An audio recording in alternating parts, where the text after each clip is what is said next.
Welcome. Let's plays. Gameplays. DIY projects. 2. Arcade gaming.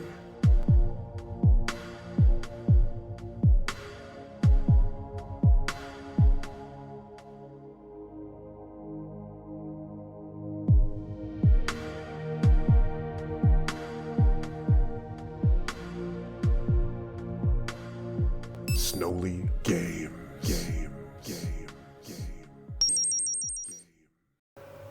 What's going on? Z-Man the Tech here. I want to thank you again for tuning in to Snowly Games. As always, I appreciate you very much. Today, we're going to be taking a look at the left Joy-Con D-pad, Zelda themed, by Hori. There's not too much to say about it other than the fact that it is strictly for handheld mode only, as heavily emphasized. As you can see, it's $24.99 US dollars from GameStop is where I purchased this one.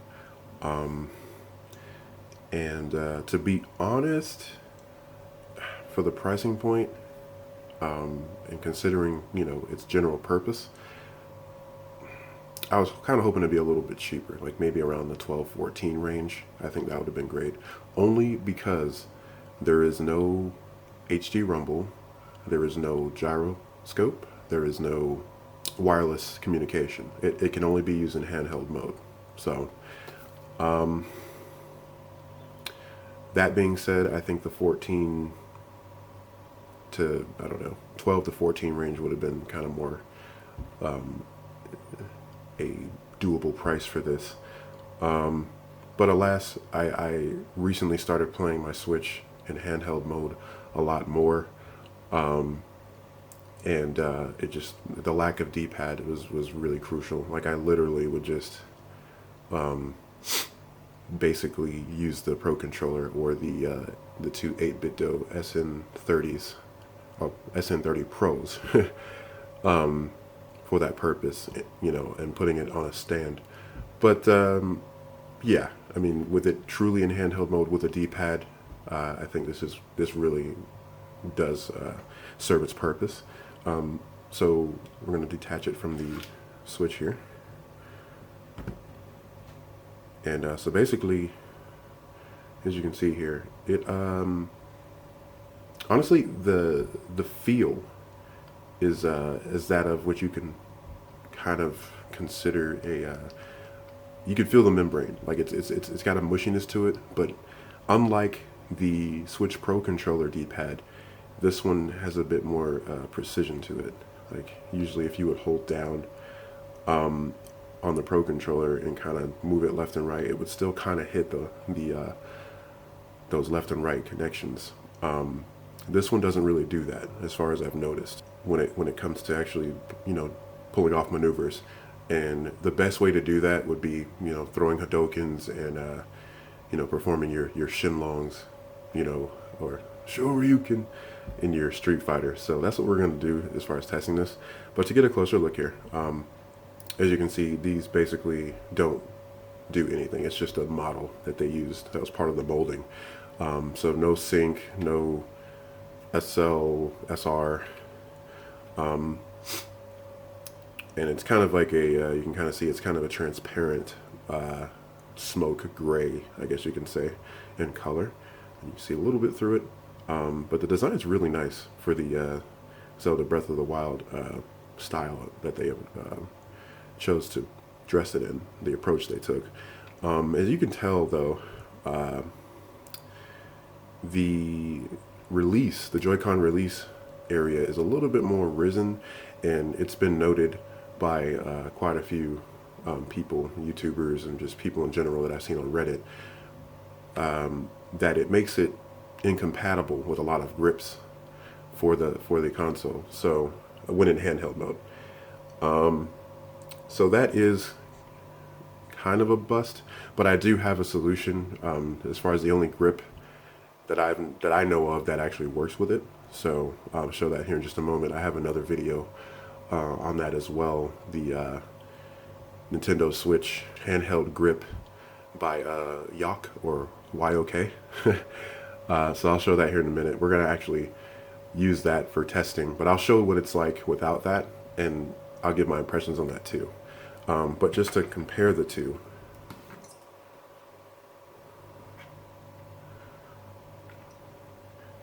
as you can see here, it's on the standard Joy-Con, it's flat with that release button, whereas with this one, you have it's risen a little bit here.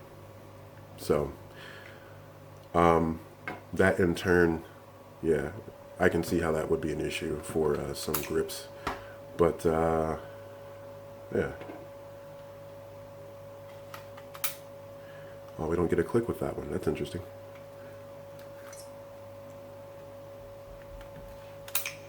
That's interesting.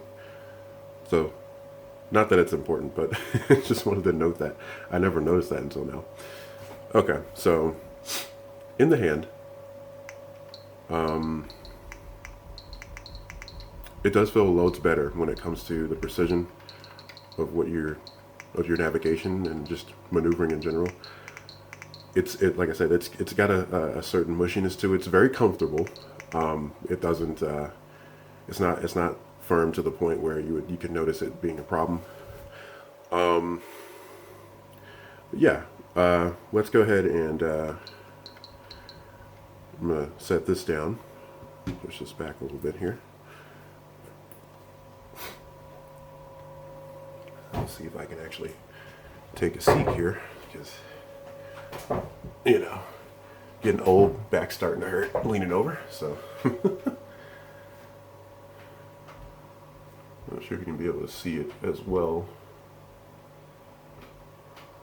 Looks relatively okay. Okay, so yeah, I mean it's doable like this, especially if that's all you have. We're gonna do some testing here, and with this YOK grip, you just drop it in the bottom first, line it up, and then you just slide it on. Okay. All right, that's better. Like now I got, you know, like a little booty on the back, as I call it, to grab on while I have to control it. And it helps, you know, using that right stick, since it's so vertical. It does have, you know, it's kind of pros and cons as far as the joystick or Joy-Con design. But when you have the right grip, or a grip that, you know, makes it more comfortable, it's all the more better. And I have to say, it definitely, you know, it works out very well, especially for the D-pad. Because I have big hands, I need something else to grip, to kind of give me kind of more leverage, and I'm not like overextending trying to reach the top buttons. So yeah, we're gonna go ahead and jump into, I don't know, Ultra Street Fighter 2. That'd be a good one. We gotta test these fireballs or Hadokens and Shin Logs, or Shoryukens as they call them. So.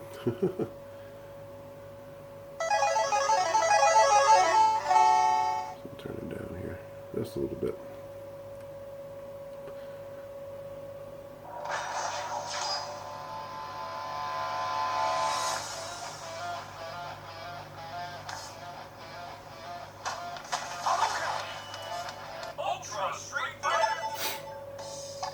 Right, I've got plenty of videos on this game as well.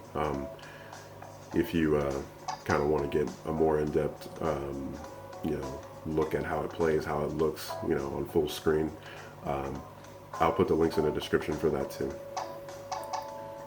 And most of those are gameplay vids, so they won't have any commentary, but, you know, just right to the point. Anyway, we're gonna jump into arcade. Oh, I had it on, yeah, World Warrior. That's fine.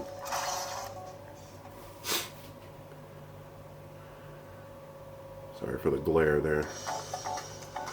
Just now realized that. Okay.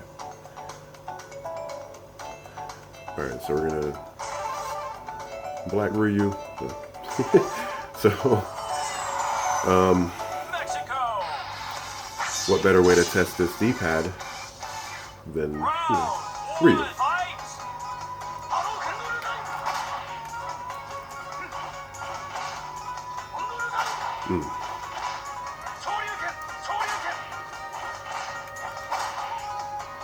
I think I swapped my buttons to make it more like Xbox because I got used to Ultra Street Fighter 4, and that's really awkward now. But I'm still making it work. This one's naturally just a little bit lower. I think it's just mastered lower compared to other games that I played, especially Ultra Street Fighter 2. But yeah, it's doable. I don't know if that's going to be a fix later.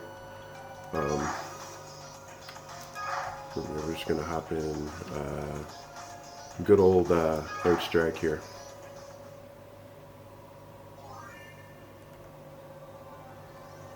So let's see if I can get this one looking somewhat decent. It's older, so.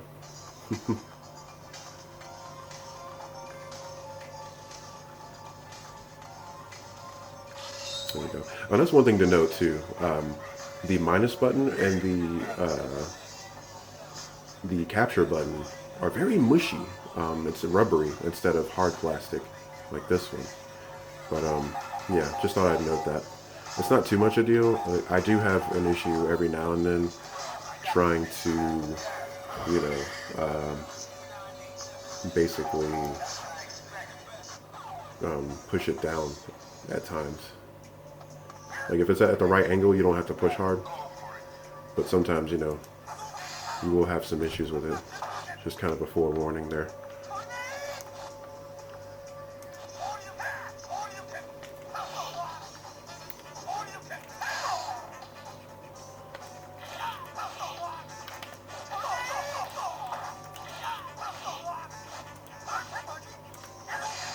That Hadouken messed up a little bit.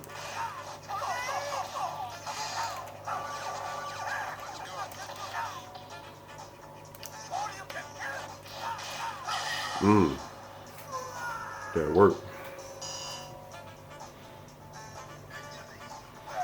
My back's starting to hurt now, so.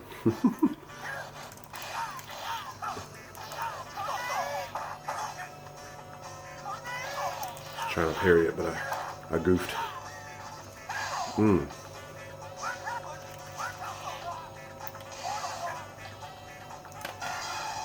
I wanted it so bad.